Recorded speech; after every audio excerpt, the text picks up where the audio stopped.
ଏଇ ତୁଳସୀ, ଆଚ୍ଛା କହିଲ, ଖାଇଲେ କିଏ ମରେ? ଖାଇଲେ ଭୋକ ମରେ। ଓକେ।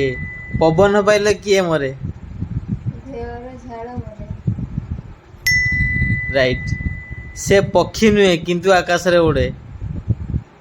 ଉଡ଼ାଜାହାଜ। ବିଲକୁଲ ରାଇଟ୍।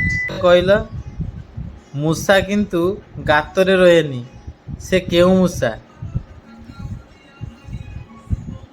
ଗାତରେ ରୁହେନି। ରୁହେନି। ଗୁଣ୍ଡୁଚି ମୂଷା। ଗୁଣ୍ଡିଚି ମୂଷା, ବିଲକୁଲ ରାଇଟ୍ ଉତ୍ତର। ସେ କହିଲ, ଭାରତ ସ୍ୱାଧୀନତା ହେଲା ବେଳକୁ କେତେଗୋଟି ବିଶ୍ୱବିଦ୍ୟାଳୟ ଥିଲା?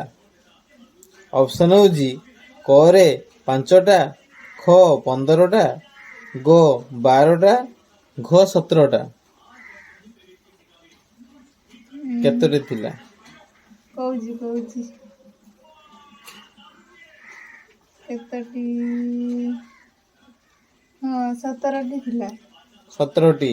ହଁ। କନଫର୍ମ? ହଁ।